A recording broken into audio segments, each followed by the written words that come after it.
My name's Parker Sage, and I'm 18 years old. Just finished high school, and I'm sponsored by Schroeder, and they've been helping me out the past year and letting me travel around for kite surfing. And yeah, now I've just been trying to get into the competition world and trying to compete at the big air circuit. And yeah, been having a lot of fun doing it.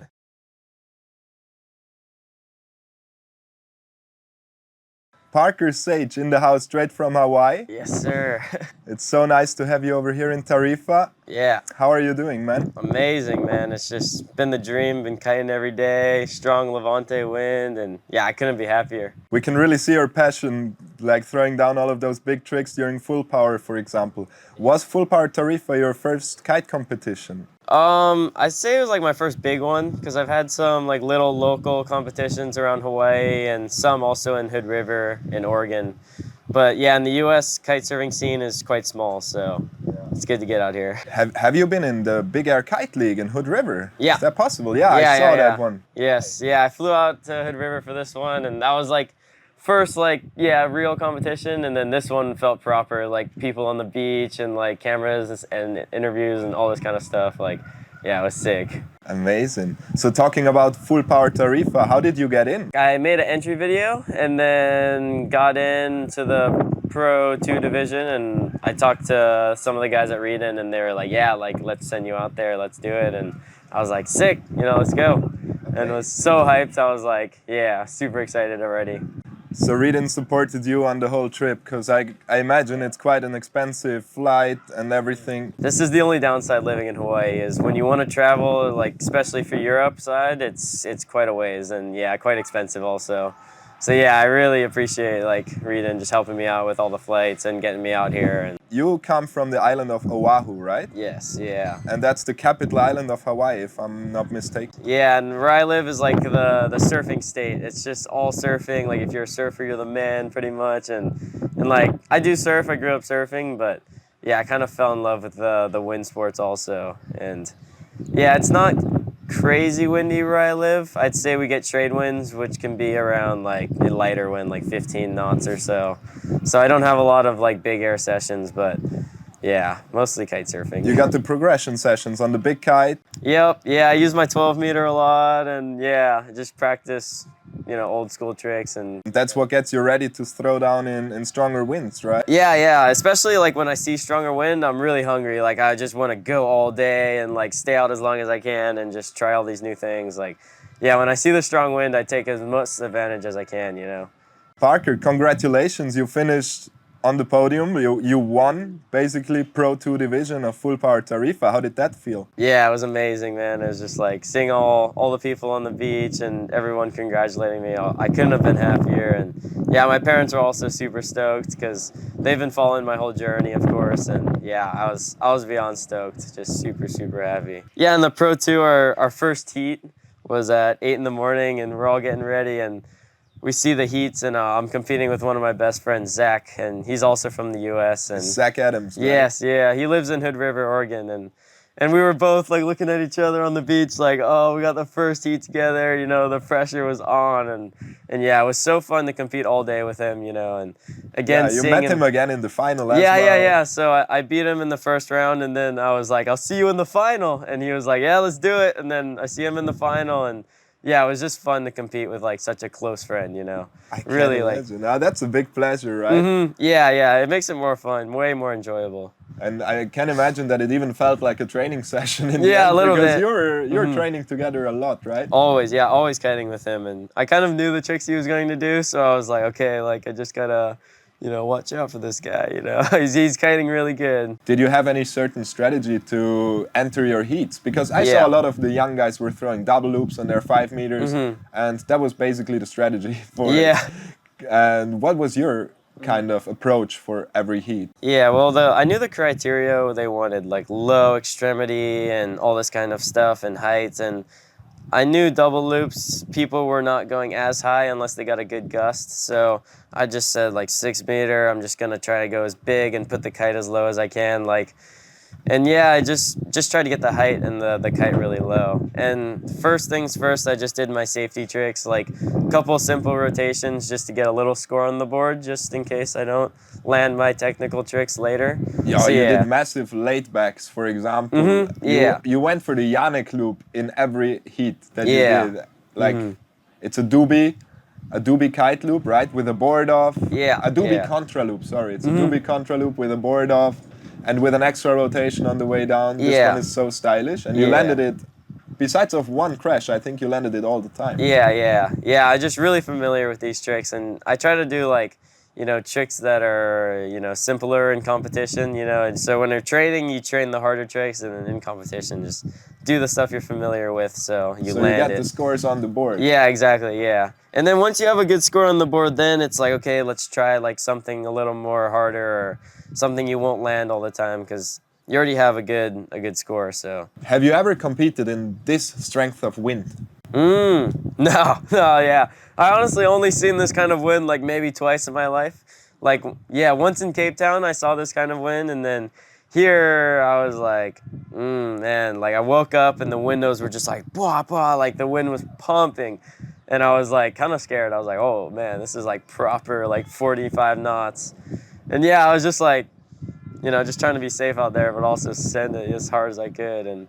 But no, I've never even thought of competing in this kind of wind, let alone like I've never seen it that much, That's incredible. Like, and you were still landing your tricks so consistently. A lot of riders were mentioning that the landings were super difficult because of that waves, of that wind The swell. chop, yeah.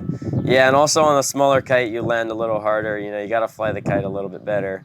But yeah, like in Hawaii, you would never see this kind of wind. Maybe like once every 2 years or so. So winning Pro 2 division made you also enter the Pro 1 division, and you were like out of nothing, you were in between the best kiters of the world, like just sending it big time. Yeah. How was that experience? Man, I was like, I already knew I won the Pro 2 division, so I was like, okay, like we got the podium already.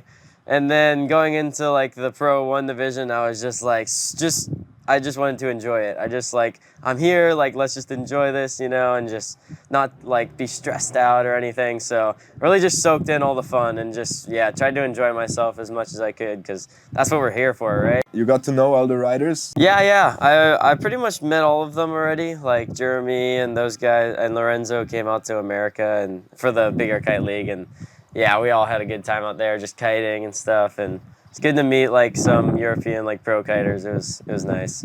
I mean, if they come to America, if those big names come to America, it will for sure also push the scene over there, right? It did, yeah. It kind of opened like my eyes a little bit, like to what is going on down here, because I wasn't really aware, just living on Oahu and kiting with the local kids. I didn't know like what the level was. And then seeing these guys, I was like, oh, okay, like this is kind of what I need to go for and look for. So in your first heat in Fullpowertarifa, you were already up against Jeremy Burlando. How was that? Like, did it make you any nervous, or were you like, no, let's enjoy?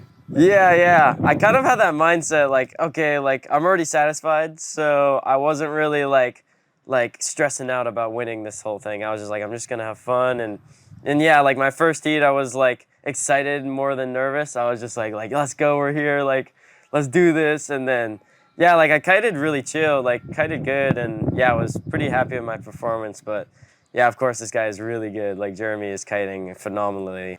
In your second heat, you had to go into round 2, and you basically destroyed that heat. Like you won that heat by so much. It's incredible. How did that performance feel? A lot of people were saying like, oh, just go out there and have fun and just, prove you can kind of be in the competition and just, do your thing. And yeah, like after I won the heat, I was really happy.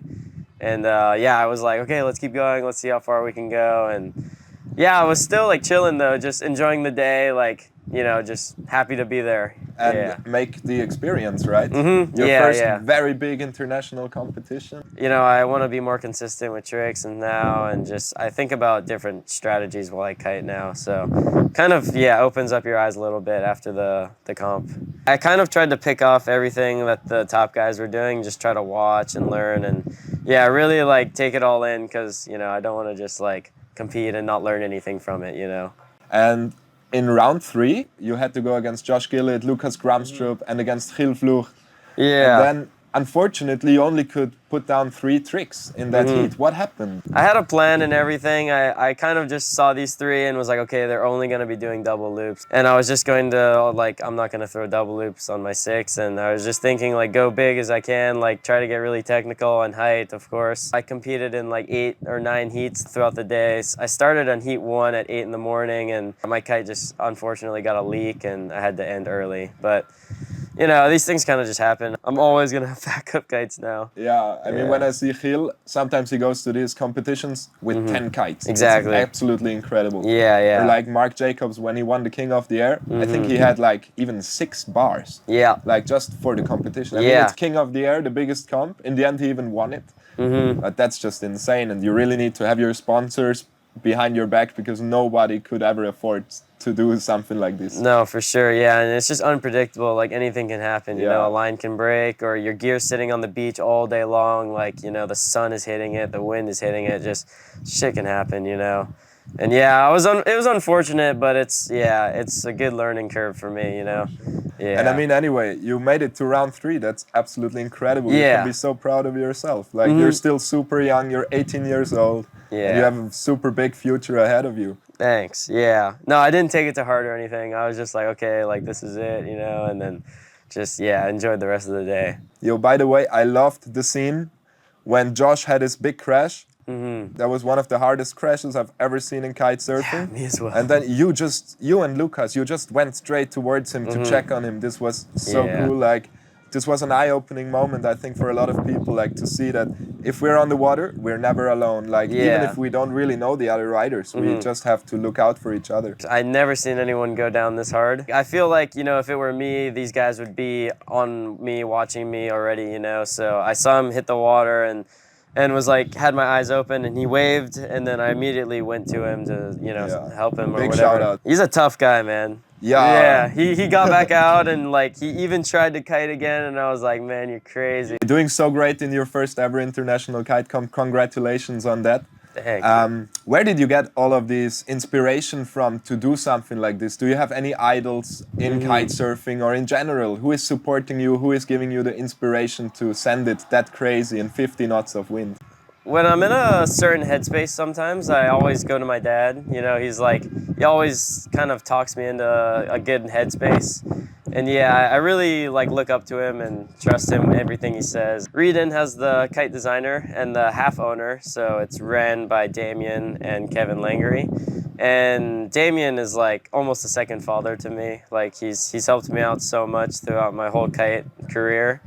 And yeah, I owe it all to him, honestly. Like, he's let me stay at his house in Maui and kite all day, and you know, drives me everywhere to these spots and helps me with travel plans and all this kind of stuff. And he was the reason for you getting into reading, I can imagine. Yeah, before I even knew the guy, he just sent me gear. Like, I didn't have a sponsor, I didn't have nothing, and he just sent me 2 kites, board, bar, you know, all the stuff I need, and I was like, man, I need to meet this guy. Like, and I flew to Maui like the next week, and you know, just shook his hand and said thank you and all this stuff. Yeah, how did that happen? Like, did he just see your clips, or did he hear about you and then he was sending you the gear? Yeah, he heard about me from one of his friends, and Reedon just started. Like, I got the first kite, the first bar, and yeah, I was like, man, like this guy's crazy. Like, he just sent some random kid a bunch of gear. Like, what the heck?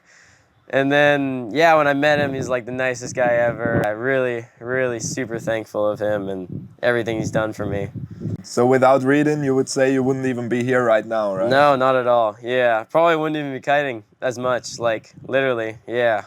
So was that the point where you really thought, okay, kiting is gonna be my profession now, it's gonna be my main focus right now? Yeah, every time I have a chat with Damien, he really like inspires me to keep pushing and keep going, and even before competition, he has some really good like words of wisdom he tells me, and it just gets me like really calm, ready for competition, and yeah, like these things really help me. And did you also chat to Kevin before your competitions? Because there is nobody in the world who won King of the Air more often than Kevin Langery. And I think he knows how to get in the right headspace before and during a competition. For sure, yeah. He's the walking legend, man. He's just, yeah, I met him last year in Cape Town, and we had some good chats about just some brief things about like, you know, how to compete and things to do and things not to do, but nothing too serious, just some quick chats. And yeah, I really try to listen when he's talking though, because everything that comes out of his mouth is like, it's pure wisdom, it's pure, right? yeah, it's really good stuff. You're actually a waterman. Like I see on your Instagram, it's full of surf foiling, it's full of kite surfing. What else are you doing? Like I guess you're a wave surfer as well. Like Yeah. you grew up on Hawaii, right? I mostly grew up surfing and skateboarding, and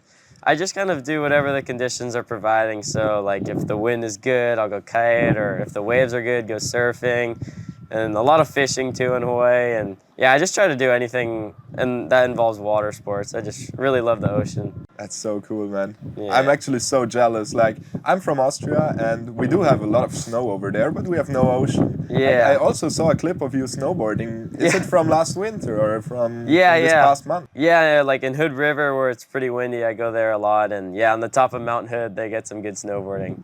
Yeah, I know. It was my first time though. It was your first time snowboarding, yeah, and you already threw down a big 360, like a backflip or what? What did I see in this?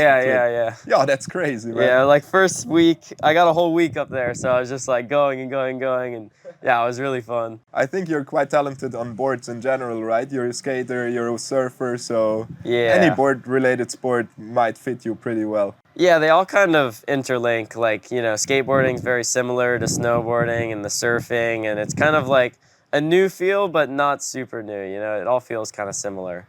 Yeah, that's true. Since I kite, I'm a way better snowboarder now. Yeah, like, exactly. I have to say it. So combine your sports out there. Yeah, it's for really, sure. really cool. Or even if you're stuck on something, like you're like, oh, I can't do this, you know, just go do something else, you know, and come back to it. You know, sometimes something just happens, you know, something will click or whatnot, you know, it's just. Parker, what are your plans in the future? Where will we see you in the next? What's the next destination you'll go to?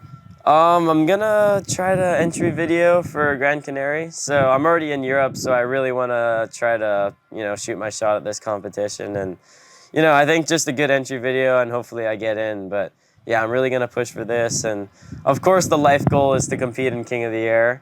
Like, this has been my dream since I started kiting, watching this competition, and like yeah, I feel like I can't stop until I compete in this competition. Like, that is the one goal for sure. Oh, I think it's gonna happen. Yeah, I hope so. I really hope so. I don't even care if I win podium, but I just want to be in the competition and just like enjoy it. Like I just want to I just want to be in it so bad.